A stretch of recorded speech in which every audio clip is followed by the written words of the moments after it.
여러분 밤새 안녕하셨습니까? 8월 29일 수요일 뉴스파이터 김명준입니다. 자, 오늘도 함께해 주실 5분을 소개해 드리겠습니다.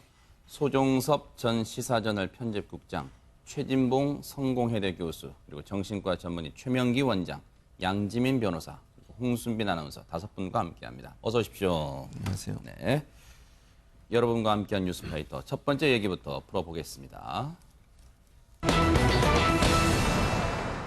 뭐 살다 보면 휴대전화 정도 한번 빌릴 수는 있잖아요. 그런데 휴대전화 잘못 빌려주셨다가는 이런 일 당할 수도 있을 것 같습니다. 홍수민 아나운서. 네, 지난달에 대구의 옷가게에 한 여성이 들릅니다. 당황한 표정을 지으면서 휴대전화를 급히 써야 되는데 집에 놓고 왔다며 이 가게 주인한테 빌려달라고 하는데요. 친절한 가게 주인은 선뜻 자신의 이 휴대전화를 내주는데 그런데 이 여성의 속셈은 따로 있었습니다. 그림 보시는 것처럼 요즘 휴대전화 케이스 중에 지갑처럼 사용할 수 있는 게 있잖아요. 이거를 지금 받아서 전화를 쓰는 척하면서 저 케이스에 꽂혀있던 신용카드를 쏙 빼내서 달아난 겁니다. 네. 휴대전화 빌려 쓰겠다고 했다가 휴대전화를 돌려주면서 대신 뭘 가져갔는데 그게 바로 휴대전화 케이스 안에 있던 신용카드를 가져갔는데 저렇게 해서 뭐 저런 게 한두 차례가 아니었나 봐요. 그렇습니다. 지난 27일부터 8월 9일 사이에 5회, 6회에 걸쳐서 600만 원 상당의 이제 절취와 편취를 저질렀습니다. 근데 소 국장님, 저걸 이제 시청자분들 입장에서 아 이걸 모를까? 이 자기의 휴대전화 빌려준 다음에 자기의 휴대전화 케이스에서 신용카드가 없어진 걸 모를까? 이런 생각을 하신 시청자분들도 계실 것 같습니다. 그런 분들도 있을 수가 있죠. 그런데 보통 우리가 이제 그 휴대전화 같이 이렇게 껴놓으면 네. 사실은 빌려주고 거기서 이제 쓰는 척하고서 다시 돌려줬을 거 아닙니까? 그러면 이게 혹시 신용카드가 잘 들어있나 안 들어있나 이걸 일일이 확인하기는 사실은 뭔가 의심하는 사전에 그런 게 있지 네. 않고서는 그냥 단순히 휴대전화를 놓고 왔는데 잠깐 좀 빌려주세요 네. 하고서 쓰는 척했기 때문에 뭐 그냥 별 생각 없이 바로 케이스 닫고 이렇게 네. 넣는 이런 가능성도 있지 않습니까? 그러니까 네. 실제로 이번에 피해자들 중에 보면은 바로 이제 신용카드가 없어졌다고 신고를 한 사람도 있고 아하. 경찰이 수사에 들어가는 그 순간까지도 잃어버린 줄을 모르는 사람도 있었거든요. 네. 그렇기 때문에 사람에 따라서 그건 조금 달랐습니다. 이걸 대담하다고 해야 됩니까? 아니 어떻게 이걸 휴대전화를 빌려 쓰겠다고 해서 눈앞에서 이걸 슬쩍 할 생각을 할까요? 경찰 얘기 들어보시고 이어가 보도록 하겠습니다. 상점에 아무 데나 들어가갖고 아무한테나 가 휴대폰 좀 주십시오 하면서 내 휴대폰을 두고 왔는데 전화 한 통 좀 씁시다 하면서 그런 식으로 휴대폰을 받아가 그 안에 우리 휴대폰 케이스 안에 그 카드 같은 거 꼽아놨잖아요. 그걸 갖다 카드를 하나 빼는 겁니다. 그러니까 실제로 휴대폰을 사용한 거는 아닌 것 같아요. 이제 처음에 잊어본 사실, 도난당한 사실을 몰랐죠. 금방에 돌아다니면서 이런 사람을 혹시 봤느냐 주의하라고 우리가 홍보를 좀 며칠 했습니다. 수사하면서. 네네네. 그 중에 한 사람이 비슷한 사람이 있다. 음. 그래서 저희들 그 바로 현장에서 바로 근처에서 바로 가 잡은. 최진봉 교수님, 지금 예. 경찰 얘기 들어보면 마지막 부분에 금은방 얘기가 나오는데 이건 무슨 얘기인가요? 이게 무슨 말이냐면요. 신용카드를 일단 훔쳤잖아요. 네. 훔쳐가지고 사용하는 방법이 금방 가서 금을 사가지고 그걸 다시 장물업자에게 팔아 넘기는 거예요. 그러면 현금화할 수 있지 않겠습니까? 네네. 그래서 아마 이제 경찰이 처음에 신용카드 사용 내역을 분석한 것 같아요. 그러니까 네. 잃어버린 신용카드가 있지 않겠습니까? 그래서 어디서 사용이 됐는지 봤더니 대구 달서구 쪽에 주로 사용이 됐었어요. 그러니까 이 훔친 분이 달서구 쪽에서 주로 사용을 했었고 이제 현금화하기 위해서 물품을 사서 그걸 다시 이제 장물업자에게 팔아 넘기는 네. 그런 이제 방법을 통해서 돈을 만들었는데 이제 네. 생활비로 주로 쓰려고 돈을 훔쳤다고 그래요. 네. 그러니까 신용카드를 계속 뭐 물건을 사는데 쓸 수도 있지만 네. 이걸로 결제한 다음에 이걸 가지고 현금으로 만들어서 또 본인이 쓰고 싶은 마음이 있었던 네. 것 같고 그래서 신용카드 사용 내역을 분석한 달서구 일대에 사용을 확인한 다음에 그 일대를 주변으로 해서 탐문 조사를 했고 네. 지금 이제 경찰이 나중에 얘기했던 것처럼 이런 사람이 있으면 신고해 달라 이렇게 해서 피해자를 발견하고 긴급 체포를 했고요. 네. 또 한 분 이제 이 사람뿐만 아니라 네. 그 물건을 샀던 아까 제가 장물업자 말씀을 드렸잖아요. 60대로 알려지는 장물업자도 함께 구속이 된 상태입니다. 아하.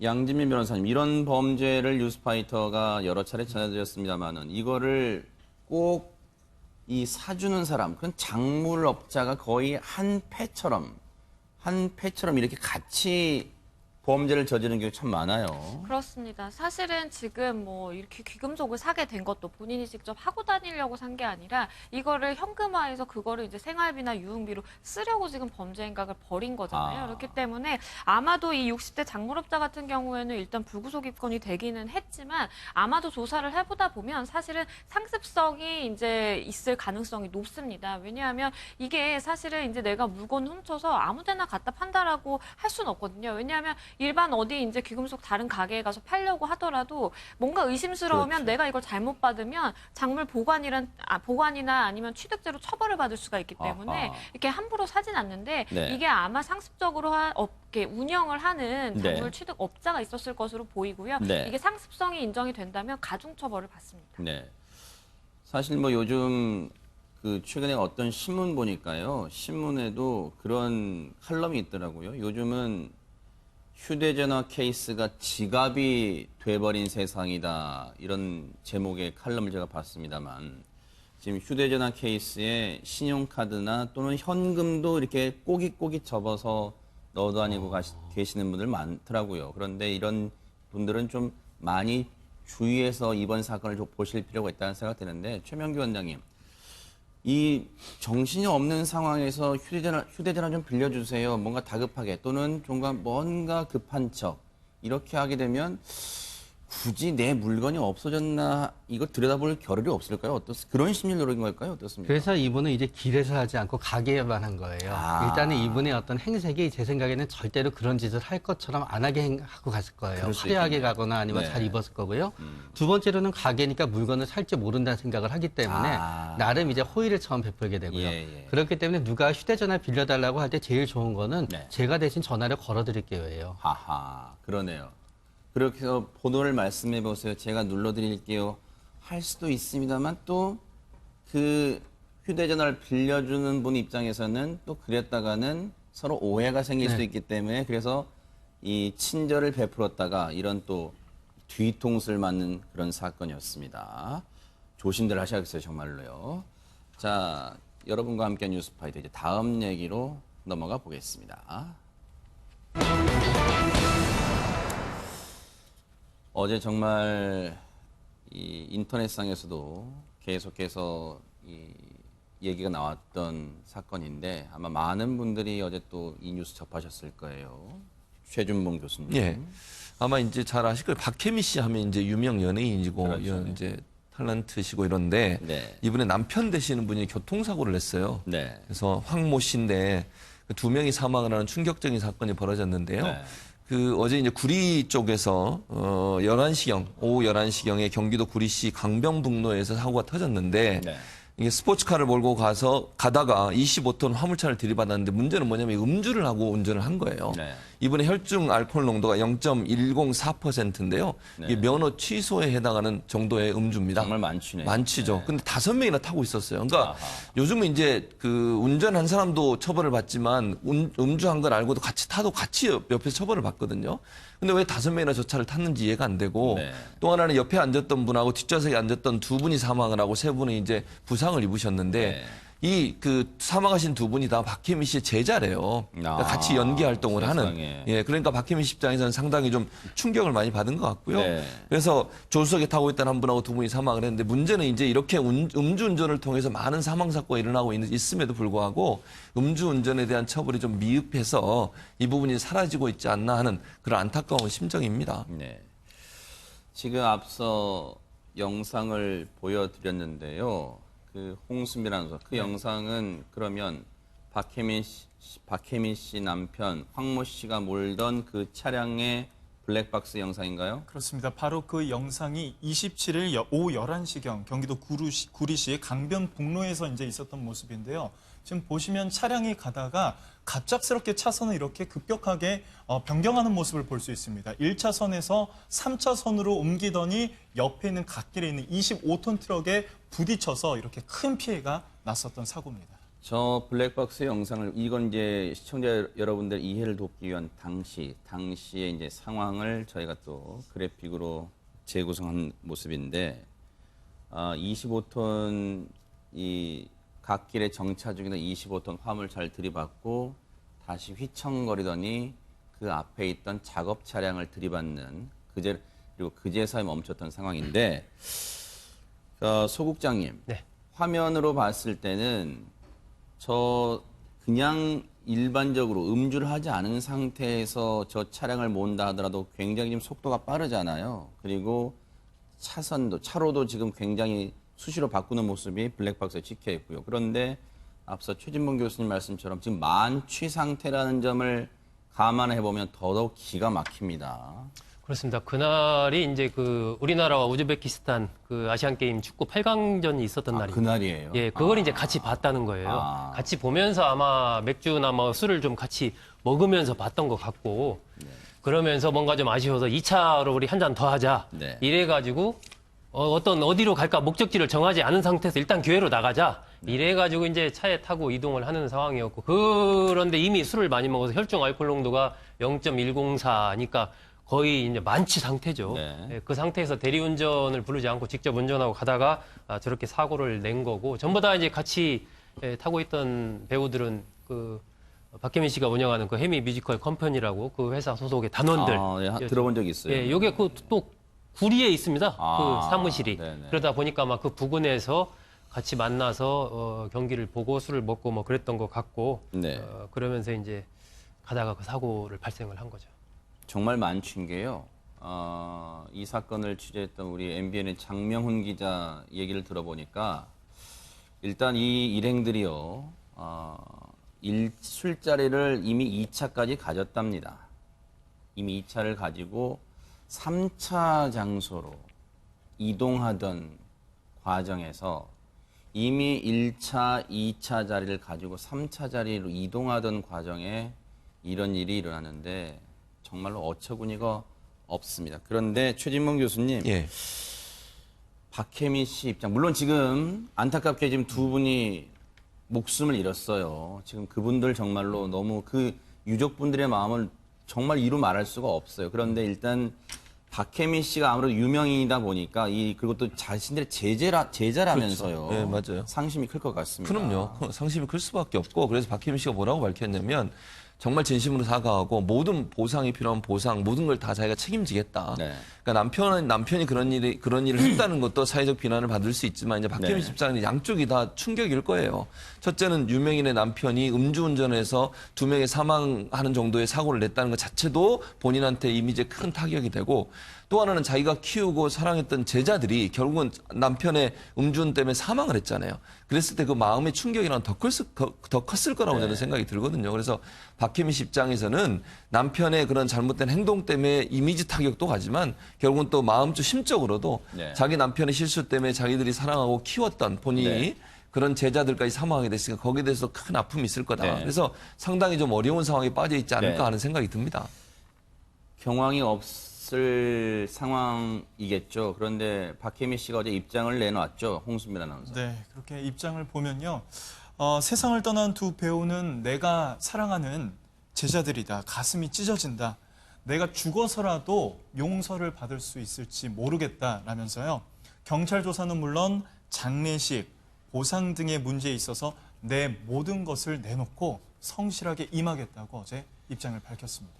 물론 이 입장을 보고 지금 사람이 죽었는데 무슨 보상 얘기를 꺼내냐라고 지적하실 수도 있겠습니다만 또 박혜민 씨 입장에서는 또 이 문제를 더 언급을 안 할 수도 없었을 입장이겠다라는 생각도 해봅니다. 그런데 최명규 원장님 앞서 최진봉 교수님도 말씀하셨습니다마는 이 안타깝게 목숨을 잃은 분들이 자신이 평소 아끼던 애제자들인 것도 가슴이 아픕니다만 그 사고를 유발한 사람이 자신의 남편이라는 점이 지금 어쩔 줄 몰라 할 것 같습니다. 네, 더군다나 이제 그 대중한테 노출이 안 된 분이 아니라 모 프로그램을 통해서 굉장히 대중한테 노출이 많이 된 분이거든요. 그렇죠, 네. 그러다가 보니까 더 그 본인이 받게 되는 어떤 그 충격이 더욱더 클 수 있게 되는 거고요.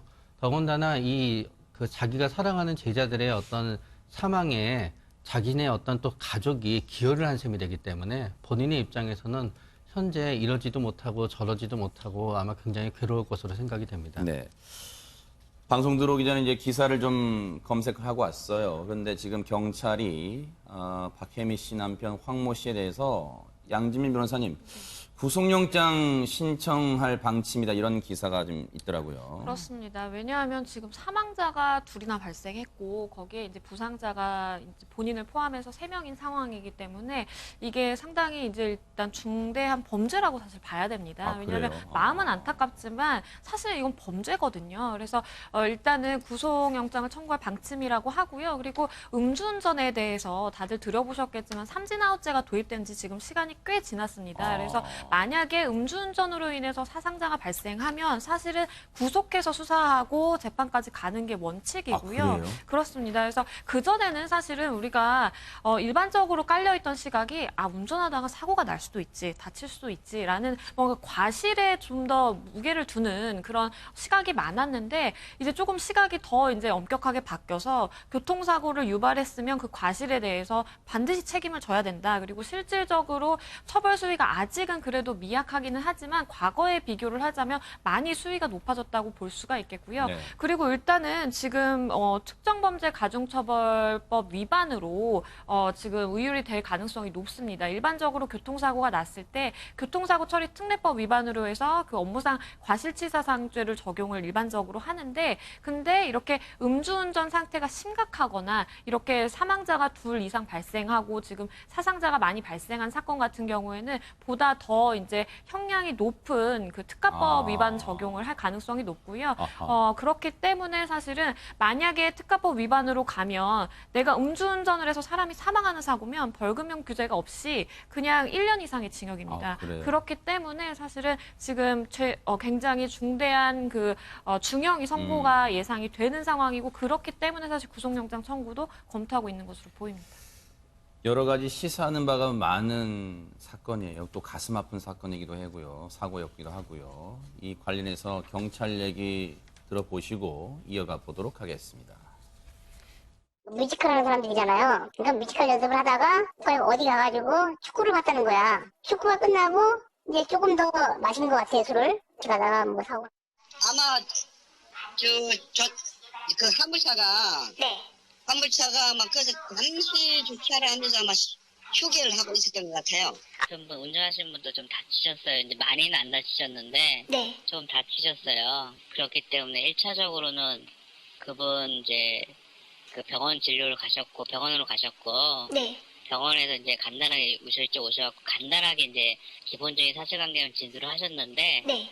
뭐 이제 음주를 하셨다고는 들었는데 나머지 분들은 어떤 음주를 감지를 안 했기 때문에 네. 어느 정도 술을 먹었는지는 또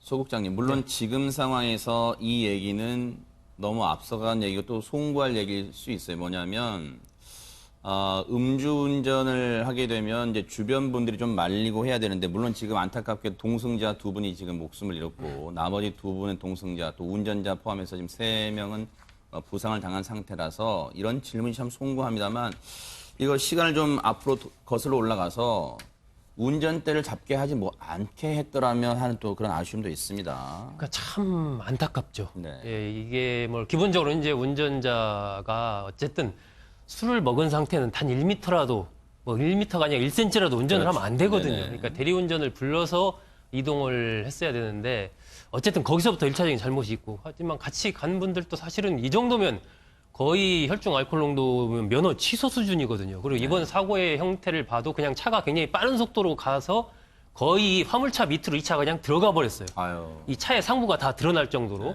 이런 정도였다면은 애초부터 정말 같이 타는 분들도 이래서는 안 된다, 운전해서는 안 된다라고 강력하게 좀 했어야 되지 않나 하는 그런 안타까움이 있는 건데 아마 같이 뭐 계속 활동을 하고 또 이러다 보니까 이제 뭐 괜찮아 막 이런 식으로 해서 뭐 조금 가면 돼 이래서 아마 뭐 괜찮겠지 하는 그 어떤 안일함, 순간적인 어떤 그런 판단, 잘못 이런 것이 결국 이제 대형 사고로 이어졌던 건데 아마 이 TV를 보고 계신 분들도 앞으로 어떤 비슷한 상황에 처하게 될 때 반드시 이게 운전하려고 본인이 막 고집을 부려도 절대 안 된다고 그렇게 꼭 하셔야 되고 혹시 그런 경우라면 절대로 차에 타면 안 되는 거죠. 네.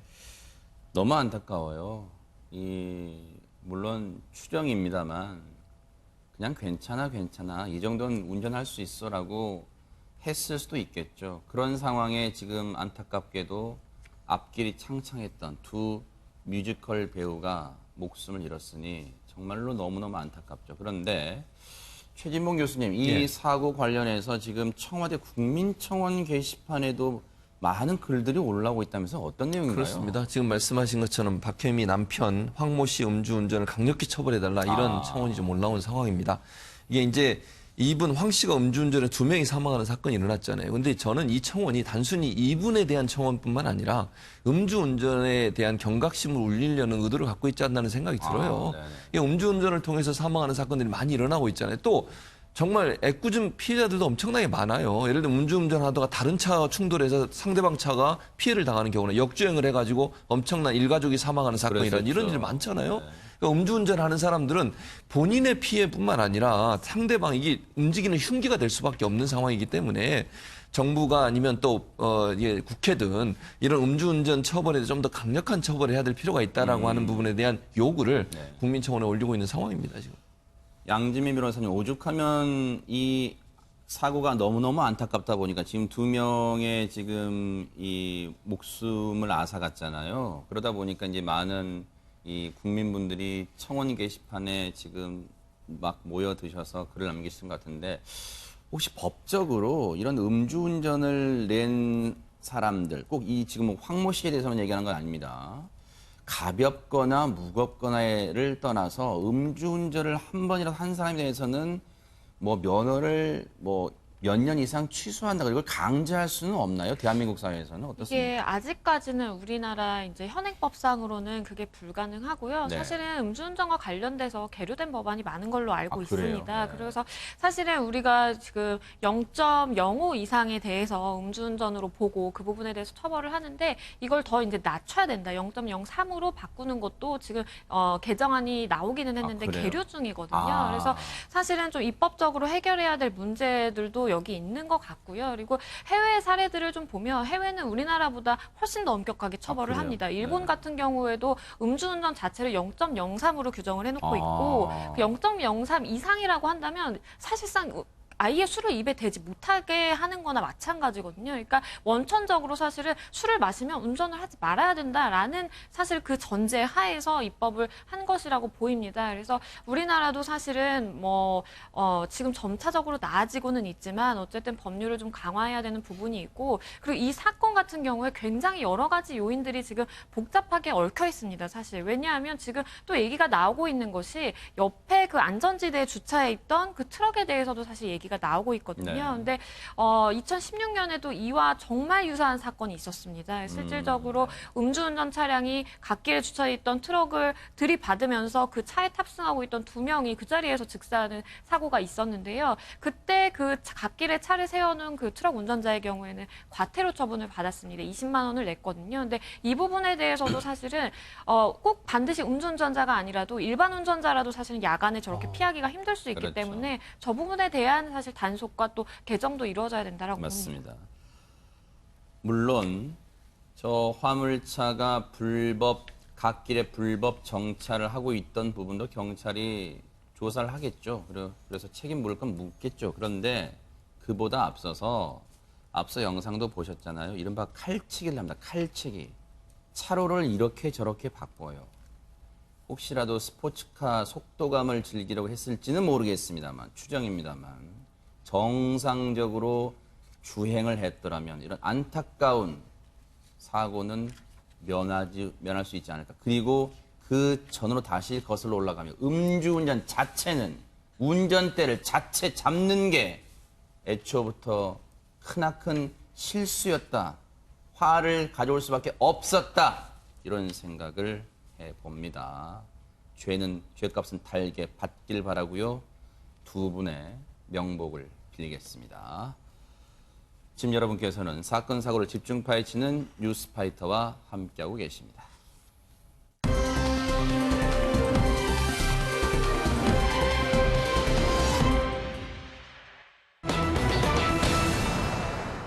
뉴스파이터에서도 여러 차례 전해드렸습니다만은 참 배우자 관계에서는 외도 문제가 참 빠질 수가 없어요. 양재민 변호사님.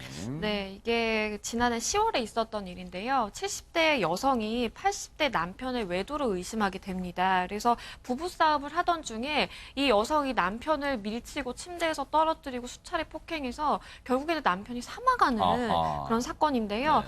일단은 법원은 이 살인의 고의는 없었다라고 본 것 같습니다. 그래서 상해 치사 혐의로 결국에는 입건이 돼서 재판을 받았고요. 네. 징역 2년에 집행유예 3년이 선고가 됐던 그런 사건입니다. 근데 아하. 특이점은 사실은 사람이 사망한 사건임에도 불구하고 징역 2년에 집행유예 3년이라는 것은 너무 가벼운 거 아닌가라는 사실 일부의 시각도 있었죠.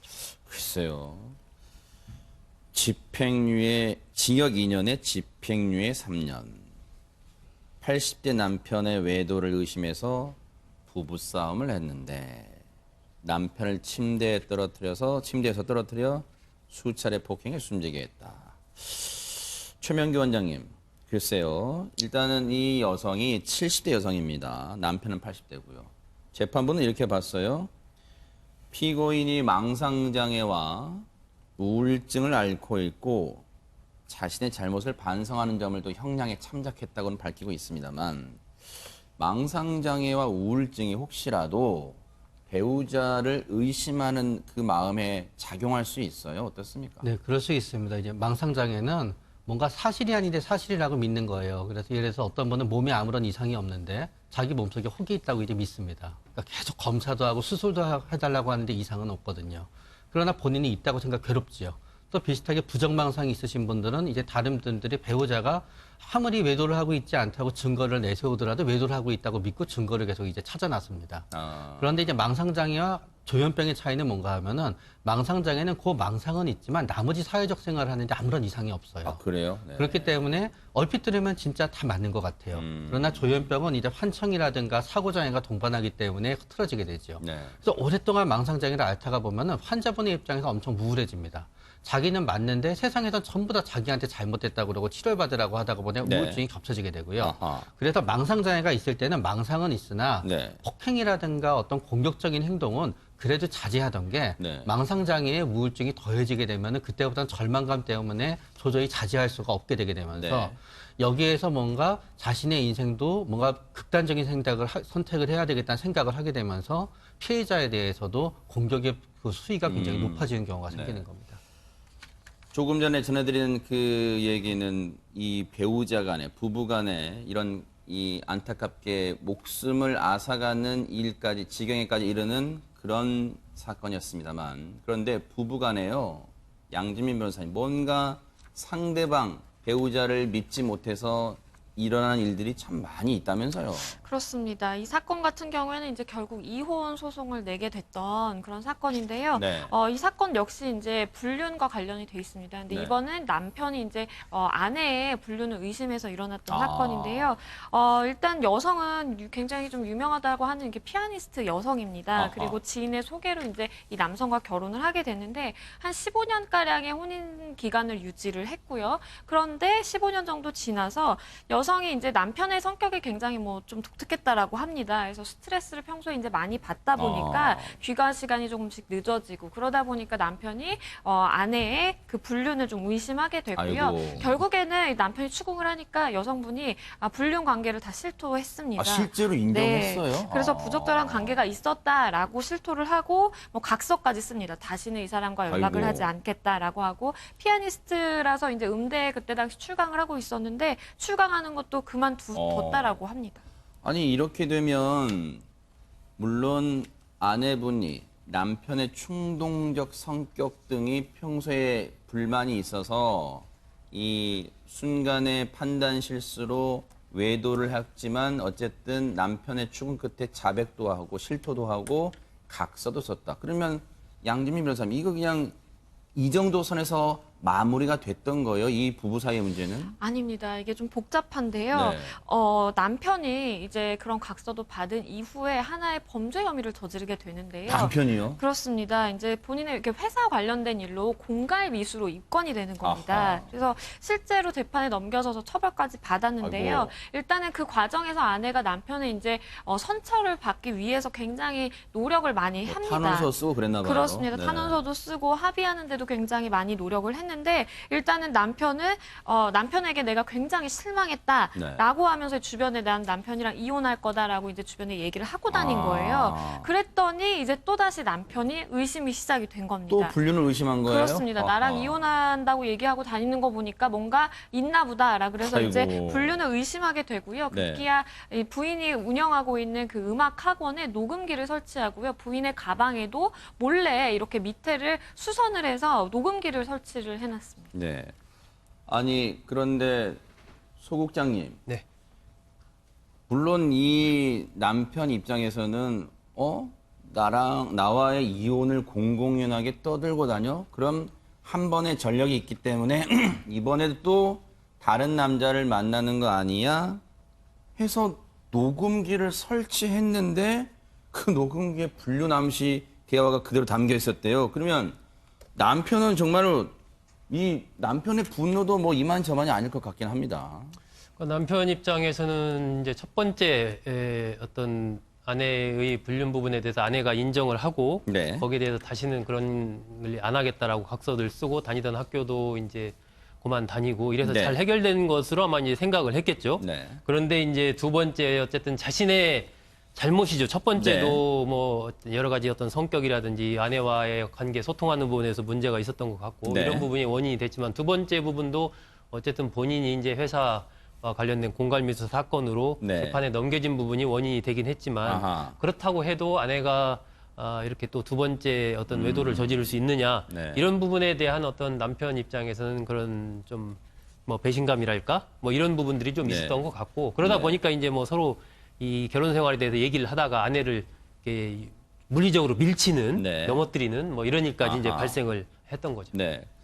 근데 양 변호사님, 남편이 그러면 녹음기에 녹음된 내용을 토대로 뭐 아내한테 얘기를 했을 것 같은데요. 너 또 이런 식이야 이런 식으로 했을 것 같습니다. 그러니까 그렇게 말다툼을 하다가 이런 물리적인 폭행까지 일어나게 됐고요. 여성분이 그거를 이제 가만히 넘어가지 않고 실제로 형사 고소도 했습니다. 그래요? 내가 맞았다라고 하면서 고소를 하면서 거기에 더불어서 이혼 청구 소송을 이제 함께 제기를 아하. 했던 거거든요. 네. 그래서 일단은 폭행에 대해서 실제로 유죄를 받아서 이 그래요? 남성은 뭐 공갈 미수 혐의도 있고 사실은 뭐 폭행죄로 처벌도 실제로 받았고요. 네. 이혼 소송 같은 경우에는 법원이 사실은 이게 포인트가 뭐냐면 아내의 외도가 있었잖아요. 네. 그러면 일반적으로 우리가 알다시피 유책 배우자가 이혼 청구하면 받아들여지지가 않잖아요. 그럼에도 불구하고 이 사건 같은 경우에는 받아들여졌다라는 거예요. 그러니까 결국에는 일반적으로 봤을 때 아니 외도를 했는데 불륜을 저질렀는데 어떻게 유책 배우자가 이혼 청구를 하는데 받아들여지지라고 생각하실 수가 있는데 네. 법원은 여성만 유책 배우자로 봤던 것이 아니라 둘 다에게 유책 사유가 있다라고 봤던 사건입니다. 남편은 그러면 최진문 교수님, 네. 지금 재판부 입장은 지금 이 사건만 들으면 시청자분들 입장에서는 아니 남편의 두 차례 어떤 의심이 다 맞아떨어졌고 실제로 본인도 실토했고 녹음기에 녹음까지 되어 있다. 정황이 뚜렷한데 이 유책 배우자가 아내가 이혼 청구한다.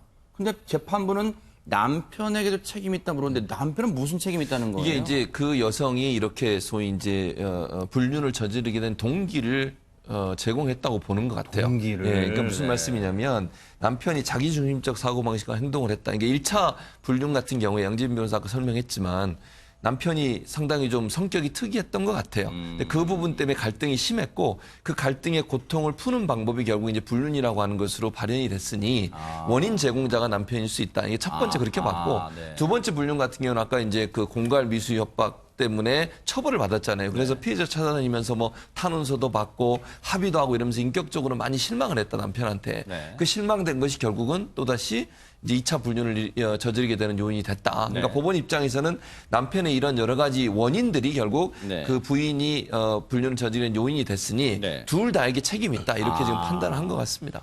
둘 다 똑같이 잘못했으니 일단은 갈라서는 게 맞겠다라고 법원은 본 것 같은데, 그런데 양지민 변호사님, 그러면 위자료 같은 거는 서로 주고받나요? 어떻습니까? 일단 이혼을 할 때 위자료 같은 경우에는 뭐 말 그대로 위자료이기 때문에 유책 사유가 있는 잘못한 사람이 이제 주는 겁니다. 근데 재판부가 어떻게 판단을 했냐면요. 양측이 다 이제 위자료 청구를 하긴 했는데 양측의 위자료 청구 모두를 기각을 했거든요. 그러니까 그 말인 즉 재판부가 보기에는 둘 다 잘못했고 서로 아무것도 위자할 것이 없다라고 본 겁니다. 그래서 이혼 청구 그 자체는 일단은 인용이 됐고요. 거기에 더불어서 이제 자녀는 없었던 것 같아요. 그래서 재산 분할 부분에 대해서만 남편이 아내에게 한 4억 원가량을 줘야 되는데 그 부분은 아마 이제 혼인 기간을 지속하면서 두 사람이 함께 이제 벌어들였다라고 본 그 소득으로 잡힌 부분이기 때문에 그렇게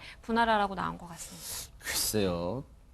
이렇게 되면은 최명기 원장님, 한때는 정말 애틋한 감정, 이 헤어지기 싫은 정말 죽고 못 사는 감정 결혼했을 거 아니에요. 그런데 이런 어떤 의심의 계기가 돼서 결국 파탄까지 이른다. 이 부분은 어떻게 보세요?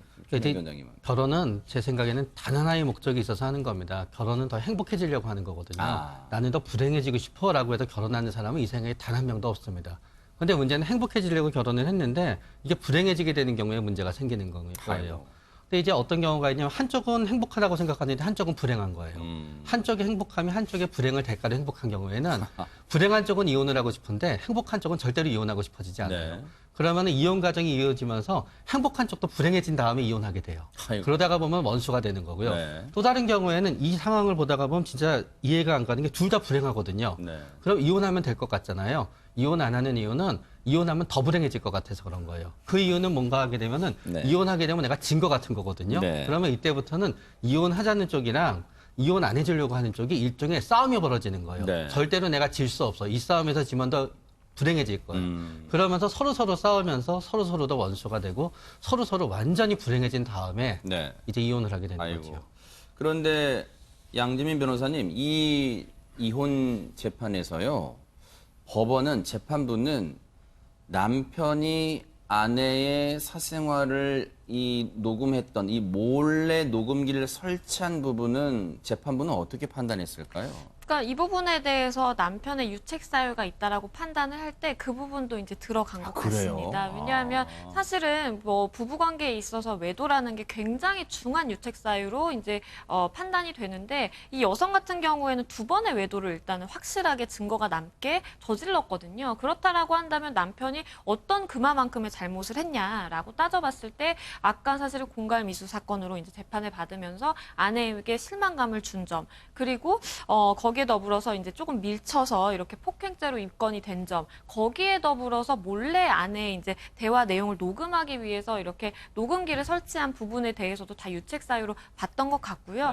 사실 이 부분은 뭐 범죄라고 볼 수 있는 여지도 있습니다. 물론 이게 이혼 소송이기 때문에 거기에 대해서 뭐 죄가 있다, 유죄, 무죄 판단을 한 건 아니지만 만약에 별도로 입건이 된다라면 사실은 우리가 전화 통화를 할 때 나와 상대방의 대화를 녹음하는 거는 법적으로 문제가 없습니다. 내가 개입한 통화이기 때문에 문제가 없는데 내가 아닌 제3자 간의 통화를 몰래 녹음하는 거는 그거는 통신비밀법 위반이거든요. 그렇기 때문에 이 사건 같은 경우에는 사실 남편이 내가 거기에 음악학원에 있는 것이 아니라 아내와 불특정 다수 누군가와의 대화를 이제 녹음한 거잖아요. 그렇기 때문에 이 부분은 사실 별도로 사실 처벌될 가능성도 있습니다. 부부 사이인데도 만약에 이게 이혼 소송이 아니라 다른 만약에 형사적인 재판이었다면 이 불법 녹음기를 설치한 부분도 남편이 처벌받을 수 있다. 그렇습니다. 가능성이 있다 이런 그래서 말씀이시죠. 만약에 이제 여성분이 실제로 이 부분을 또 통신비밀법 위반이다라고 해서 고소를 했다라고 하면 그 부분은 따로 이제 별도로 이혼 사건과 별도로 형사 재판이 진행이 되는 것이고요. 네. 이 여성 같은 경우에는 그 부분에 대해서 고소를 따로 별도로 했는지는 모르지만 일단은 이거는 이혼 사건이었기 때문에 유책 사유의 일환으로 네. 판단이 됐습니다. 참 뭐 유행가 가사인가요? 님이라는 글자에 점 하나를 찍었더니 남이 돼버린다는 그 가사가 떠오르는 그런 사건이었습니다. 여러분과 함께한 뉴스파이터 이제 다음 얘기로 넘어가 보겠습니다.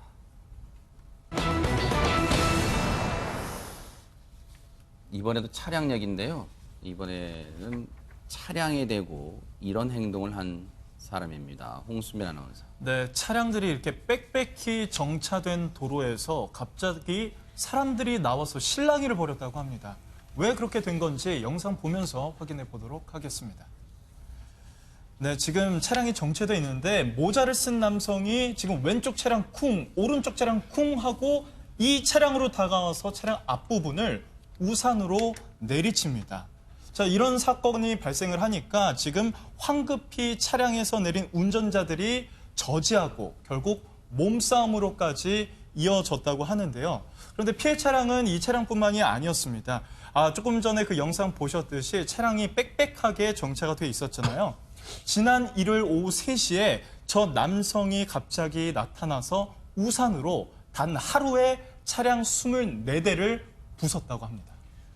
우산으로 지금 신호대기 중에 아마 화면으로 보니까 신호를 기다리면서 멈춰있던 차량들 같은데 최진봉 교수님, 예. 이 남성 대체 왜 이랬답니까? 그러니까 저는 보고서 특이하다는 생각이 들었는데요. 뭐라고 지금 얘기를 하고 있냐면 첫 번째 2가지 이유가 있어요. 첫 번째는 백화점에서 물품을 구입을 했는데 네. 물품을 구입할 때 직원이 불친절을 했다는 게 화가 났다는 이유예요. 첫 번째 이유. 두 번째 이유는 그리고 나 택시를 타려고 했는데 택시가 자기를 태우지 않고 그냥 지나가 버렸다는 거예요. 이 2가지 화가 난 이유 때문에 아무 관계도 없는 차량들에게 우산을 저렇게 들고서 유리를 파손하는 그런 일을 했다고 지금 얘기를 하고 있습니다. 네. 운전자분들 혹시 저 중에 이제 아이가 타고 있던 차량 같으면 얼마나 아이들이 놀랐을까 하는 생각도 해봅니다. 최명규 원장님. 그러니까 이제 저 경우에는 조금은 석연치 않은 부분이 있어요. 왜냐하게 되면 저 차들이 본인의 일단 첫 번째 감정 때문에 그럴 수 있고요. 굉장히 이제 분노와 격앙된 감정이 있기 때문에 그 감정을 뭔가 풀어야 되게 되는데 네. 그래도 최소한의 인격의 그 절제선이 유지가 되기 때문에 네. 다른 사람한테 직접 폭행은 안 하는 거예요. 그러다가 보니까 차량은 일종의 유사인격체로 작용을 하거든요. 네. 그렇기 때문에 차량을 폭행했을 수도 있고요. 두 번째는 어떤 저분이 순간적으로 여기저기서 불친절을 받다가 보니까 이 세상은 전부 나한테 불친절해라고 생각이 되게 되면서 네. 저 차량에 대해서도 순간적으로 굉장히 커다란 어떤 적대감에 사로잡혔을 수 있는 가능성도 있어요. 저 사람들이 전부 나의 통행을 방해한다거나 아니면 저 상황에서 놀라서 사람들이 이제 클락션을 울리거나 하게 되면은 그게 본인을 공격한다고 생각해서 본인은 더욱더 행동이 심해졌을 수 있는 가능성도 네. 있는데 지금 저것만 봐서는 아주 제가 정확히 판단하지 못할 것 같아요. 저 사람이 이제 경찰에 잡혔을 텐데 경찰 얘기로는 어떻게 얘기하던가요, 홍수민 아나운서? 네, 이 남성이 이제 저기서 잡혀서 유치장으로 수감이 됩니다. 그런데 유치장에서도 그 분을 가라앉히지 못한 모습을 계속 보였다고 하는데 경찰이 이 남성을 확인해 보니까 어떤 병을 앓고 있었다고 하네요. 어떤 병을 앓고 있어요? 네, 이 남성이요. 그러니까 예전에 정신분열증이라고 했었던 조현병을 오랫동안 앓고 있었다고 하네요. 조현병을 앓고 있으면 혹시 이런 행동을 할 가능성이 큰가요? 어떻습니까? 최명규 원장님.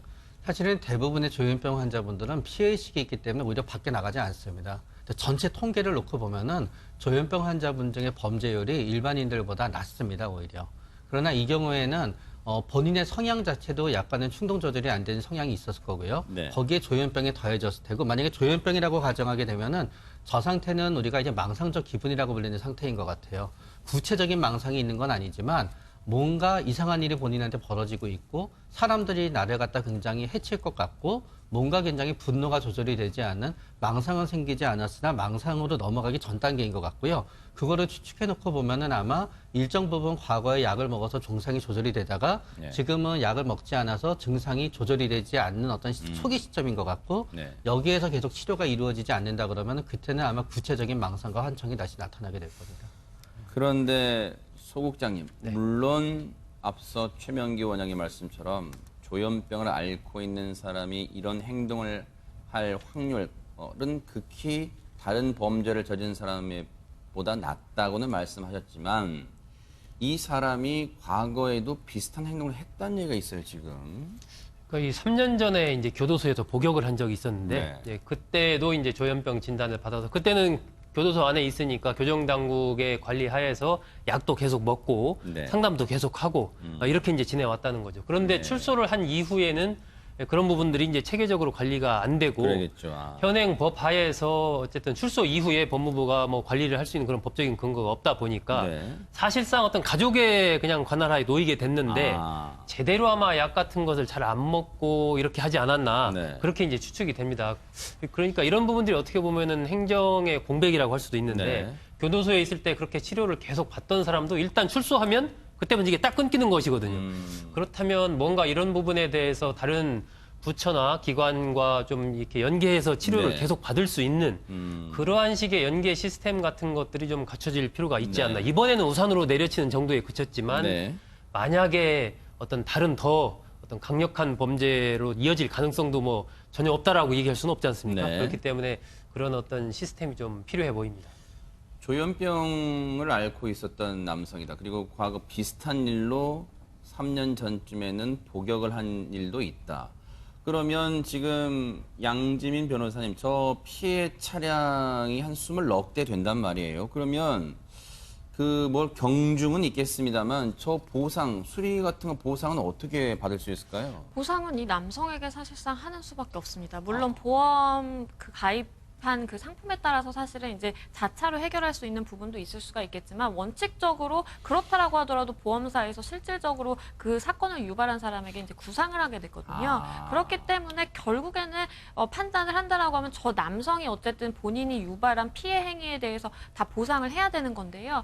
뭐 이렇게 형사처벌을 받을 때는 저렇게 조현병을 앓고 있다라든지 과거의 정신병력이 감형의 이제 요소가 되기는 하지만 민사 사건에서는 그런 부분이 전혀 이제 고려가 되지 않고요. 그래요? 왜냐하면 본인이 유발한 손해고 우리나라 같은 경우에는 저렇게 했다라 그래서 뭐 손해를 더 이제 배상하라라든지 그게 아니라 딱 유발된 손해 거기에 더해서 뭐 조금 변수가 있다라고 한다면 위자료 정도거든요. 그렇기 때문에 그 부분에 대해서 24대의 차량 차주들이 다 소송을 한다라고 하면 그 부분에서 책임을 져야 합니다.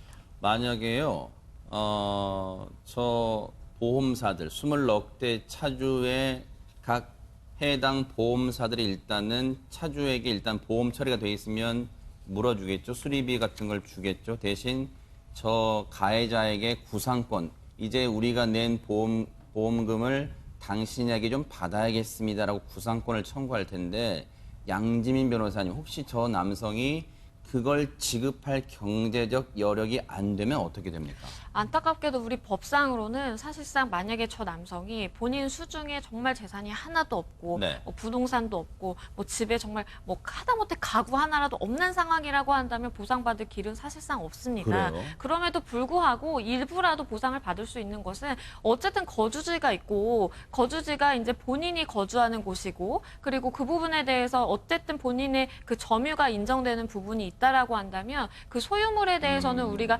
쉽게 말해서 소위 말해서 빨간 딱지 붙인다 이렇게 네네. 얘기를 하잖아요. 그래서 압류를 통해서 일단은 집행할 수 있는 재산을 빠르게 확보한 다음에 그 부분에 대해서 이제 현가로 환산을 해서 네. 처리를 하는 방법도 있고요. 근데 만약에 정말 우리가 뭐 사기 범죄 같은 그런 뭐 여러 다수의 사기 범죄를 저지른 사람들은 본인의 재산을 남겨놓지 않거든요. 그런 경우에는 사실은 내가 승소 판결문을 그러겠네요. 받는다고 하더라도 현실적으로 해결하기가 요원합니다. 최재문 교수님 한 예. 20초 남았는데요. 예. 어쨌든 이 사람이 약을 먹고 치료만 잘 됐으면 이런 일이 아니었다는 생각도 해보면 사회가 좀 관리할 필요가 있지 않나 생각도 해요. 그렇습니다. 이게 문제는 이제 법무부 관계자는 형이 집행이 끝난 사람에 대해서는 더 이상 어떻게 관리할 수 있는 방안이 없다라고 얘기를 하는데 그렇게 속 놓고 있을 일은 아니라고 봐요. 네. 이런 질병이 있는 사람들을 사회적으로 보호하고 치료할 수 있도록 하는 강제성을 띠는 그러니까요. 어떤 조치들이 있어야 될 것으로 생각이 됩니다. 맞습니다.